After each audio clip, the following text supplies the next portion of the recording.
విద్యుత్ ఛార్జీలు తగ్గిస్తామనే హామీతోనే కూటమి ప్రభుత్వం అధికారంలోకి వచ్చింది.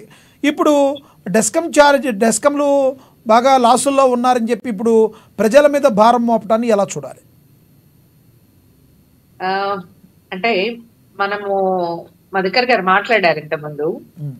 మన ముందు చాలా స్పష్టంగా ఉంది ఏంటంటే, ఎన్నికలకు ముందు టీడీపీ ఇచ్చినటువంటి హామీ విద్యుత్ ఛార్జీలు పెంచము అని. నిన్న 6,000 కోట్ల రూపాయల భారం మోపిన తర్వాత మన విద్యుత్ శాఖ మంత్రి బహుశా ఆయన చెప్పినటువంటి ఇది ఏంటంటే, ఇంకో 11,000 కోట్ల భారం రాబోతుంది అని. అంటే కలిసి ఇది పే చేయగానే ఇంకొక భారం కూడా రెడీగా ఉంది అనేది. దీని బేసిక్స్ ఏమిటి అనేది ముందు మనం ఆలోచించాలి.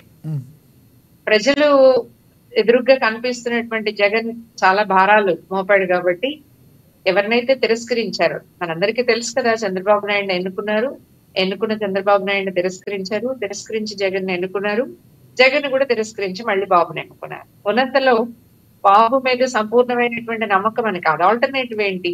జగన్ పరిస్థితి బాగాలేదు, భారాలు బాగాలేవు కాబట్టి బాబుని ఎన్నుకున్నారు. బాబుని ఎన్నుకున్నప్పుడు బాబు ఇచ్చినటువంటి మాట నిలబెట్టుకుంటాడా లేదా అనేది చాలా అనుమానాలు ఉన్నాయి. ఆ అనుమానాలు ఇప్పుడు నిజం అనేటటువంటిది, ప్రజలు ఏదైతే అనుమానాలు ఉన్నాయో అవి నిజం అనేది విద్యుత్ ఛార్జీలు పెంచడం ద్వారా టీడీపీ రుజువు చేస్తుంది. ఇది ఫస్ట్ థింగ్. 2, మధుకర్ గారు చెప్పారు, 7 సార్లు గత ప్రభుత్వం ఛార్జీలను పెంచింది. ఇది తప్పు కాబట్టే దానికి తగిన తీర్పు ఇచ్చారు అనేది కూడా ఆయన మాట్లాడిన దానిలో నాకు అర్థమైంది. కాబట్టి ఇప్పుడు అదే తప్పును చేసేటటువంటి చంద్రబాబు నాయుడు కూడా ప్రజల నుంచి ఆ తీర్పు ఎదుర్కోవాల్సి వస్తుంది. అయితే ఈలోపు ఈ భారాలను భరించడం ఎట్లా? ఇది ప్రజల ముందు ఉన్నటువంటి ఒక పెద్ద ప్రశ్న. ఈ భారాలని మనం తగ్గించుకోవాలి అని చెప్పేసి అన్నట్లయితే ఖచ్చితంగా దీని వెనుకున్నటువంటి స్ట్రాటజీ ఏమిటి అనేది అర్థం చేసుకోగలిగితేనే దీని మీద టీడీపీని నిలదీయగలం. టీడీపీని మాత్రమే కాదు, ఇతర రాజకీయ పక్షాలు కూడా విద్యుత్ పాలసీకి సంబంధించి వాళ్ళ విధానాలు ఏమిటి అనేది మనం మాట్లాడగలం. ఇప్పుడు చాలా జోకులు పేలుతా ఉన్నాయి మీడియాలో. ట్రూ అప్ ఛార్జీల కింద అంటే 22-23లో వాడినటువంటి ఛార్జీలు ఏవైతే ఉన్నాయో ఆ ఛార్జీలు డిఫరెన్స్ ఏదైతే ఉందో, అంటే మేము పర్చేస్ చేసాం, అప్పుడు పర్చేస్ చేసి మేము ఆడిటింగ్ చేస్తే మాకు లాసెస్ వచ్చినాయి, కాబట్టి ఈ లాసెస్ ని మేము క్యాలిక్యులేట్ చేస్తే ఒక్కొక్క యూనిట్ మీద ఇంత పడింది, కాబట్టి మీరు ఎవరైతే వాడుకున్నారో విద్యుత్ని మీరు మళ్ళీ తిరిగి కట్టాలి, అంటే అప్పుడు కట్టిన దాంతో పాటు అదనంగా కట్టాలి. ఇది కదా దీని ప్రిన్సిపల్. సరే, కొన్ని సమస్యలు ఉన్నాయి వాస్తవంగా. ఆ కట్టుకున్న వాళ్ళే ఆ ఇంట్లో లేకపోతే ఏమిటి పరిస్థితి అంటే, అరే బాబు మేము వాడుకోలేదు అన్నాక సరే, వాళ్ళు ఎక్కడున్నారో వాళ్ళు వచ్చి కట్టేదాకా మేము ఫ్యూజ్ పీకేస్తామంటున్నారు, లబో దిబోమంటూ వీళ్ళు వాడుకోవడానికి కూడా వీళ్ళు కట్టాల్సినటువంటి పరిస్థితి వచ్చింది. ఇది ఒక పార్శ్వం, ప్రజలు ఎదుర్కొనేటటువంటి పార్శ్వం. రెండోది ఏమిటి అని చెప్పేసి అంటే, అనేటటువంటిది మనం అడగాల్సినటువంటి ప్రశ్న. ఏ ప్రభుత్వం అయినా సరే పరిపాలన చేసేటప్పుడు వినిపిస్తుందండి,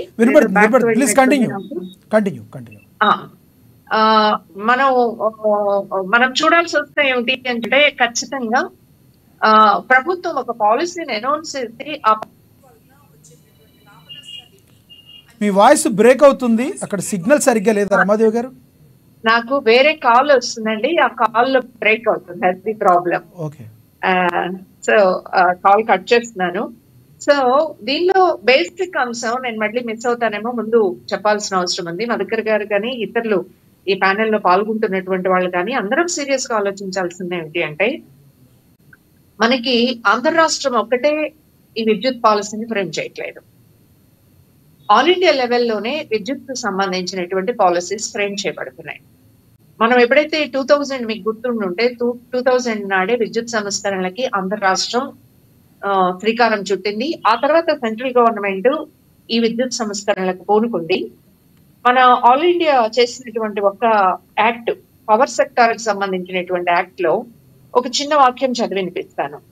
new rules to is business cut distribution losses. కనిపించదు అంటే ప్రజల సంక్షేమము, లేకపోతే ప్రజలకి సులభంగా తక్కువ ధరలకి చౌకగా నాణ్యమైనటువంటి విద్యుత్తుని నిరంతరాయమైనటువంటి విద్యుత్తుని ప్రజలకు అందించడం అనేటటువంటిది మీకు కొత్త చట్టంలో ఎక్కడ కనిపించదు. కొత్త చట్టంలో కనిపించేటటువంటిది ఏమిటి అని చెప్పేసి అంటే, అంతకుముందు 22% పవర్ లాసెస్ ఉండేవి. ఈ డిస్ట్రిబ్యూషన్ లాసెస్ ని మనం తగ్గించాలా, బిజినెస్ ని సులభతరం చేయాలి, అవసరమైతే వినియోగదారులు తమ సొంత ట్రాన్స్మిషన్ అంటే ప్రభుత్వం నిర్వహించే ట్రాన్స్మిషన్ యంత్రాంగాన్ని ఉపయోగించుకోవాల్సిన అవసరం లేదు, తమ సొంత ట్రాన్స్మిషన్ ఉపయోగించుకోవచ్చు అనేటటువంటి ఆబ్జెక్టివ్స్ లో కనిపిస్తాయి. సో ఈఆర్సి అంటే ఎలక్ట్రిసిటీ రెగ్యులేటరీ కమిషన్ ఏర్పాటు చేయడం ద్వారా ప్రభుత్వం ఇది నాది కాదు బాధ్యత, ఇది రెగ్యులేటరీ కమిటీ చూసుకుంటుంది, ఇదంతా పారదర్శకంగా జరుగుతుంది, చాలా డెమోక్రటిక్ గా జరుగుతుంది అని చెప్పేసి చూపించడం కోసం ఈఆర్సీని ఏర్పాటు చేయడం. ఆ ఈఆర్సీ పెట్టిన ఖర్చుకి ఎంత డిస్ట్రిబ్యూట్ చేయాలనేది నిర్ణయం చేస్తుంది తప్ప ప్రభుత్వం కరెంటు ప్రైవేట్ వ్యక్తుల దగ్గర నుంచి పర్చేస్ చేసేటప్పుడు ఇది రీజనబుల్ గా పర్చేస్ చేస్తుందా, అన్రీజనబుల్ గా పర్చేస్ చేస్తుందా, ఈ పర్చేస్ చేసినటువంటి అమౌంట్స్ ఎందుకు ప్రజలు వినియోగదారులు బాధ్యత వహించాలా అనేటటువంటి విషయాల్లోకి ఇంతవరకు వెళ్ళినటువంటి సందర్భం మనకు కనిపించదు. జగన్ హయాంలో 7 సార్లు పెంచినా ఇప్పుడు ఇంకొక 10 సార్లు పెంచబోతుంది నేను అనుకుంటున్నా. తెలుగుదేశం ప్రభుత్వం దీన్ని ఇంకొక 10 సార్లు అయినా పెంచబోతుంది అని. ఈ పెంచుకోవడానికి మూలమైంది, కీలకమైంది ఏమిటి అని చెప్పేసి అంటే విద్యుత్ ప్రైవేటీకరణ. ప్రైవేటు వ్యక్తుల్ని విద్యుత్ జనరేషన్ లోకి తీసుకురావడం, ట్రాన్స్మిషన్ లోకి తీసుకురావడం, డిస్ట్రిబ్యూషన్ లోకి తీసుకురావడం, ప్రభుత్వం చౌకగా తయారు చేసుకోగలిగేటటువంటి జల విద్యుత్తుని, అలాగే ప్రభుత్వం నడిపేటటువంటి థర్మల్ విద్యుత్ సంస్థల్ని కూడా పక్కన పెట్టేసి ప్రైవేటు వ్యక్తుల దగ్గర ఎక్కువ ధరలకు కొని ప్రైవేట్ బిజినెస్ ని ఈజ్ చేయడం అనేటటువంటి లక్ష్యం ఏదైతే ఉందో ఈ లక్ష్యానికి అనుగుణంగానే తెలుగుదేశం ఇప్పుడు ఛార్జీలు పెంచింది, జగన్ కూడా ఛార్జీలు పెంచారు. కాబట్టి రాష్ట్రంలో ఉన్నటువంటి రాజకీయ పార్టీలు ప్రజల ఎడల బాధ్యత వహించేటప్పుడు ఈ పాలసీ గురించి వైఖరి ఏమిటి అనేటటువంటిది ఫస్ట్ చెప్పాల్సిన అవసరం. రైట్.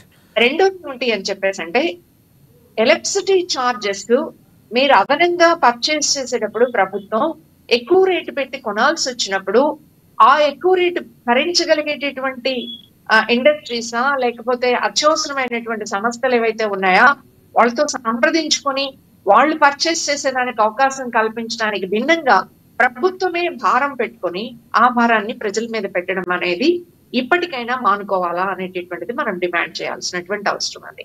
గతంలో వాడుకున్నటువంటి దానికి డ్రోప్ ఛార్జీలు వేయడం అనేటటువంటి పాలసీ ఉంది చూడండి, ఈ పాలసీని కూడా మనం ఖండించాల్సిన అవసరం ఉంది. ఇంతకుముందు మనందరికి గుర్తున్న పద్ధతి ఏంటంటే ఎవ్రీ ఇయర్ టారిఫ్స్